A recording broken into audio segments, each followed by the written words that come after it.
Hello students, welcome to life science class. हम लोग life science में पढ़ रहे थे वेजिटेटिव प्रोपगेशन।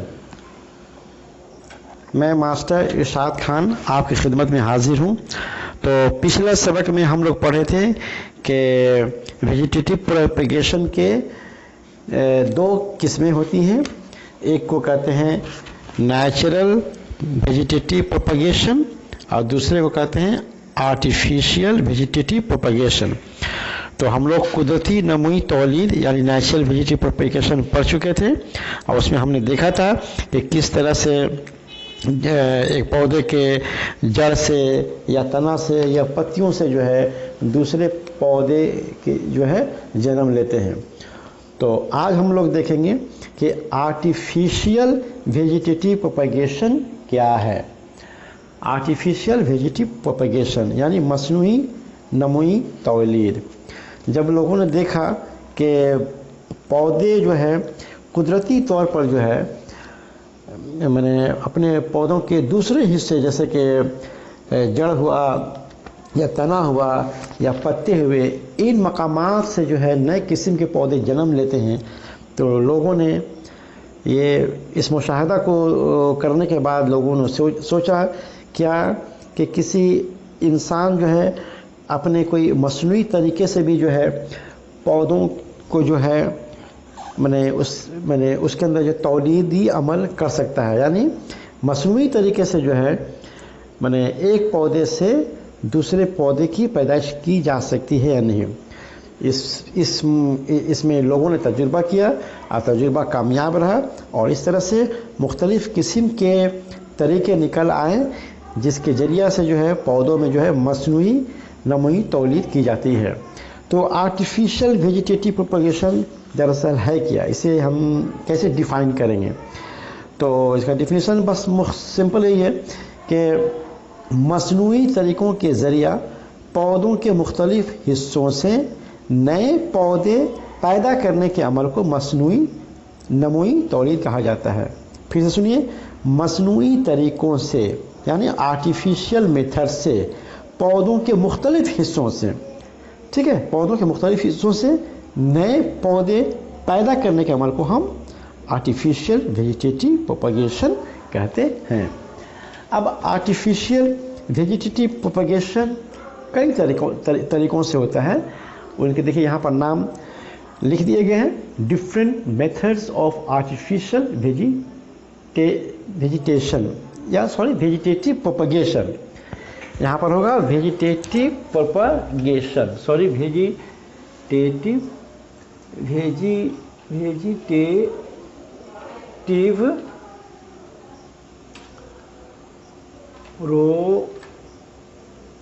प्रोपगेशन, ठीक है। तो ये हुआ आपका artificial different methods of artificial vegetative propagation. तो इसके कई तरीके हैं, तरीकों के देखिए नाम लिखा हुआ है। एक को कहते हैं कटिंग, दूसरा नाम है ग्राफ्टिंग, तीसरा नाम है लेयरिंग और चौथा नाम है गूटी और एयर लेयरिंग। तो कटिंग को उर्दू में कहते हैं कलम लगाना, ग्राफ्टिंग को कहते हैं पेवरकारी और लेयरिंग को लेयरिंग कहते हैं, इसका कोई उर्दू नाम नहीं दिया गया है, और गूटी को भी हम गूटी कहते हैं। तो आइए सबसे हम लोग पहले देखते हैं कि कटिंग ये अमल क्या है। देखिए, कलम लगाना, कटिंग, ये एक मेथड है जिसके तरीके से जो है पौधों में वेजिटेटिव प्रोपगेशन किया जाता है। ये मसनूई नमूई तौलीद का सबसे आम और आसान तरीका है। ये बहुत ही simple method of vegetative propagation, आसान तरीका है। इसमें होता क्या है कि इस तरीका में सबसे पहले किसी पौधे की शाख से 8-10 इंच लंबा एक टुकड़ा काट लिया जाता है, ठीक है, जिसमें गांठ भी हो, कलियां भी मौजूद हो और फूल भी मौजूद है। जैसे आप इसमें देख रहे हैं कि ये एक पौधा था, ये एक शाख है, इस शाख में आपका फूल भी लगे हुए हैं, पत्ते भी लगे हुए हैं, कलियां भी हैं। तो इसको जो है इसे मैंने आपको छुरी से काट लिया गया। काटने के बाद क्या होता है, अच्छा, इस टुकड़े को हम कलम कहते हैं। ये जो टुकड़ा है इसका अब नाम हो गया कलम, ठीक है। अब इस कलम को फिर नम मिट्टी में तिरछा गाड़ दिया जाता है। अब गमला में जो मिट्टी रहता है उसमें फिर जो है ना उसमें उसको हम लगा देते हैं। अब मिट्टी में फिर पानी दे देते हैं, उसमें फिर जो है मैंने खाद वगैरह डाल देते हैं। तो इस कलम को फिर नम मिट्टी में थोड़ा सा तिरछा गाड़ दिया जाता है। फिर चंद दिनों के बाद देखा जाता है कि इसकी गांठ से जो है मैंने गांठ से जड़ें और बगली कलियों से, निचली गांठ से जड़ें और बगली कलियों से पत्तियां निकल आती हैं और फिर ये एक कलम एक नया पौधा बन जाता है। यानी ये जो आपको लगाया गया इसमें गमला वाले पौधे गमला में लगा दिया, मिट्टी में से गाड़ दिया गया, तो फिर इसके गांठ से जो है ना मैंने पत्ते भी निकल आते हैं, ठीक है, और यहाँ से फिर एक नया पौधा जो है बन जाता है। तो इस तरीके से जो है गुलाब, जवा कुसुम, चमेली वगैरह के नए पौधे कलम के जरिए पैदा किए जाते हैं। ग्राफ्टिंग, आप तस्वीर में देख रहे हैं, ग्राफ्टिंग के तरीकों को दिखाया गया कैसे किया जाता है। तो ग्राफ्टिंग मसनूई नमूई तौलीद का एक दूसरा तरीका है। इसमें क्या होता है कि एक पौधा के कटे हुए तना को मिट्टी से लगे दूसरे पौधे के तना से जोड़ दिया जाता है, जिससे मखलूत किस्म का पौधा पैदा होता है। यानी कि इसमें दो अलग अलग पौधों के अलग अलग तने को इसमें लिया जाता है। एक पौधा के तना को काट कर दूसरे पौधा के तना में जो है उसको फिट कर दिया जाता है। अब देखिए इसमें होता क्या है, सबसे पहले कि इस तरीके में सबसे पहले एक कमतर किस्म के पौधे का तना का ऊपरी हिस्सा काट दिया जाता है। इस पौधे को स्टॉक कहा जाता है। देखिए ये स्टॉक है, ये किसी एक पौधे का ये एक तना है और ये अदना दर्जा का होता है ये पौधा, मतलब कमतर किस्म का पौधे का ये तना होता है, तो इसको स्टॉक कहते हैं। इसमें एक कट देखिए किया गया है, छुरी से इसमें एक कट बना दिया जाता है, एक गड्ढा कर दिया जाता है, ठीक है। अच्छा, इसके बाद क्या होता है कि इसके बाद एक अच्छे किस्म के पौधे की एक शाख को काट लिया जाता है। इस शाख को सायुन कहा जाता है। अब ये जो है किसी दूसरे पौधे का तना का शाख है, ठीक है, इसको इस तरह से थोड़ा सा तिरछा काट लिया गया है ताकि ये जो है इसके अंदर में फिट हो पाए। अब उसके बाद देखिए इस सायुन को जो है इसके अंदर में देखिए फिट कर दिया गया है, इसको इसमें फिट हो गया है। अच्छा, अब उसके बाद क्या किया जाता है कि सायुन को स्टॉक पर रखकर दोनों के जोड़ पर मिट्टी का लेप लगाकर कपड़े के जरिए मजबूती से बांध दिया जाता है। अब इस मुकाम पर देखिए जब यहाँ पर ये सायुन को स्टॉक में फिट कर दिया गया तो अब यहाँ पर जो है इसको थोड़ा सा मिट्टी का लेप लगा दिया जाता है, या मिट्टी का बहुत सिक्के से मिट्टी का लेप नहीं भी लगाया जाता, सिर्फ इसको चिमकी से इसको अच्छी तरह से बांध दिया जाता है, खूब कसकर इसको बांध दिया जाता है। अच्छा, अब उसके बाद कुछ दिनों के बाद 10-15 दिनों के बाद क्या होता है कि ये दोनों कटे हुए हिस्से जो है आपस में जुड़कर एक मखलूत पौधों की शक्ल इख्तियार कर लेते हैं। अब ये जो है आपस में जो है फिर जुड़ जाता है। अब उसके बाद क्या होता है कि जो ये स्टॉक है इस हिस्सा से जो है जड़ें निकल जाती है और इसका जो सायुन वाला जो हिस्सा है यहाँ से जो शाखें और फूल और फल जो है निकलना शुरू हो जाते हैं और इस तरह से एक नए पौधा का जो है जन्म होता है। तो ग्राफ्टिंग के जरिए से आम, अमरूद वगैरह के पौधे को पेवंदकारी के तरीके से उगाए जाते हैं। अब देखिए पेवंदकारी का अमल मुख्तलिफ तरह से किया जाता है, इसमें भी बहुत तरह के मेथड्स हैं, तो उस हिसाब से इसके जो है बहुत सारे नाम दिए गए हैं। आप देख सकते हैं तस्वीर में यहाँ पर, जैसे कि ये बड ग्राफ्टिंग है, अप्रोच ग्राफ्टिंग है, टंग ग्राफ्टिंग है, क्राउन ग्राफ्टिंग है, वेज ग्राफ्टिंग है। तो ये ग्राफ्टिंग के मुख्तलिफ अक़साम हैं।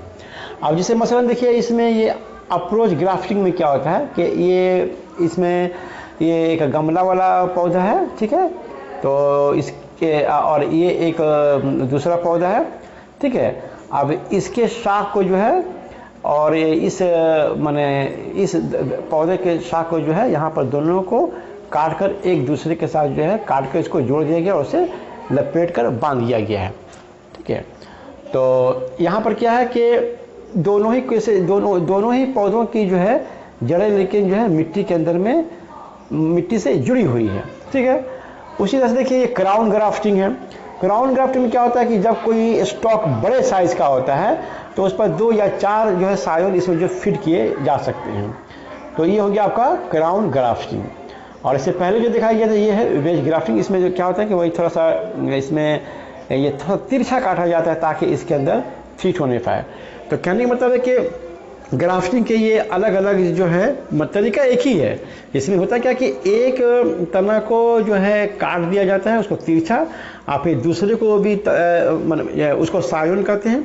और सायोन को क्या देखिएगा, सायोन को स्टॉक में फिट किया जाता है।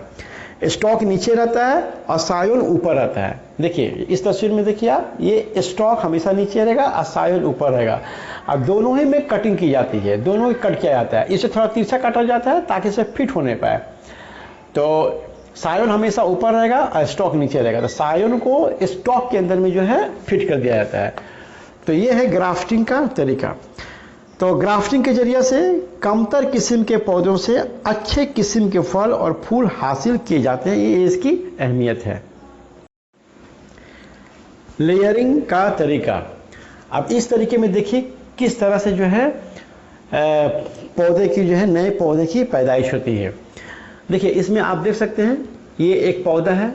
इस पौधे में क्या किया जाता है कि इसमें जो सबसे जो नीचे की जो टहनी होती है, जो शाख होती है, जैसे देख रहे हैं कि ये वाला शाख सबसे निचला शाख है, ये भी निचला शाख है।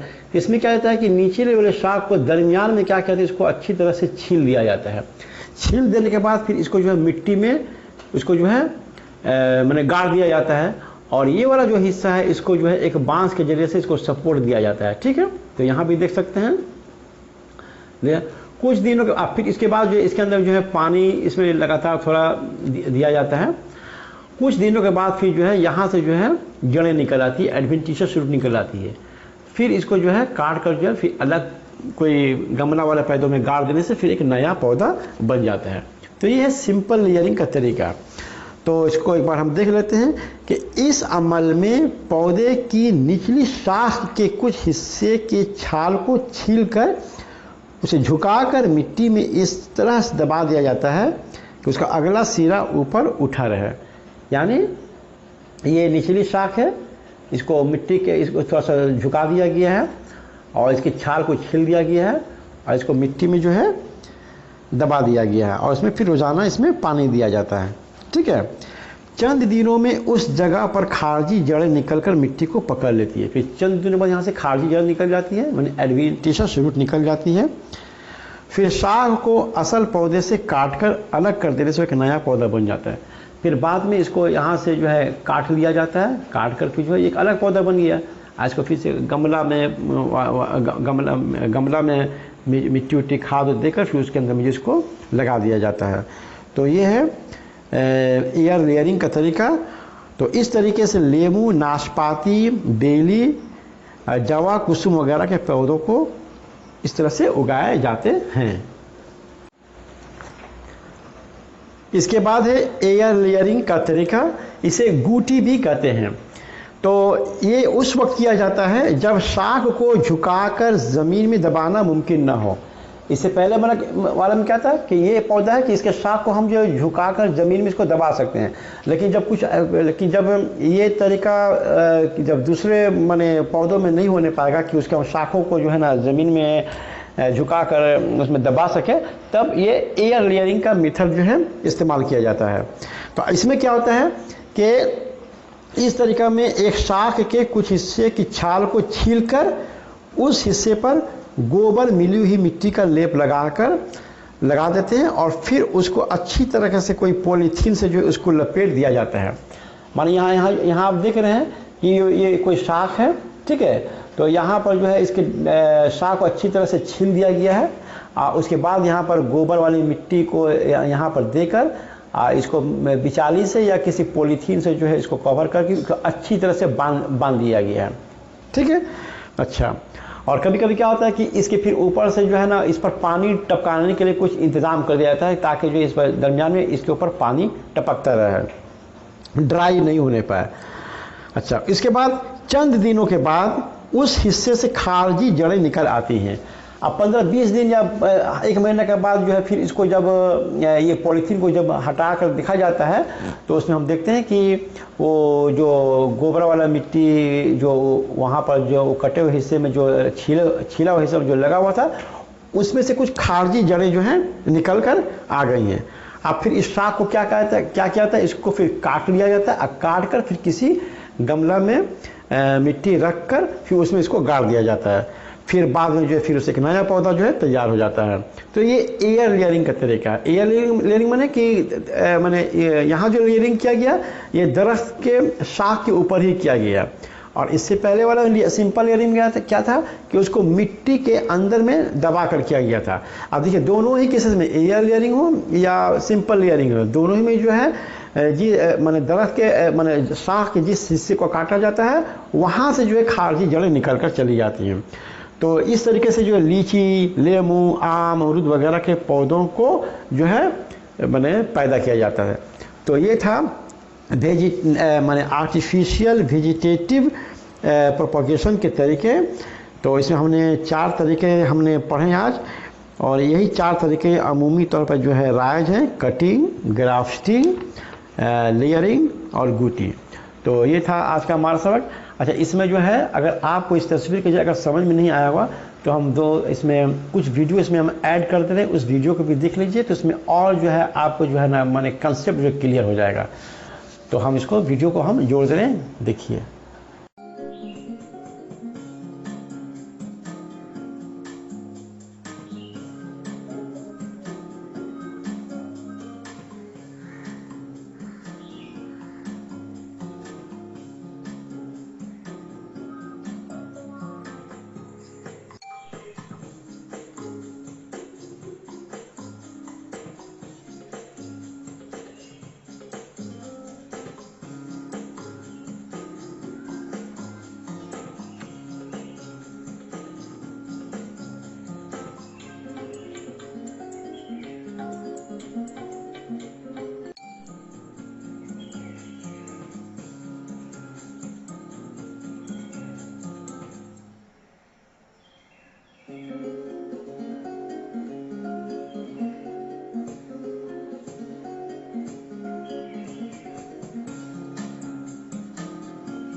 लीजिए।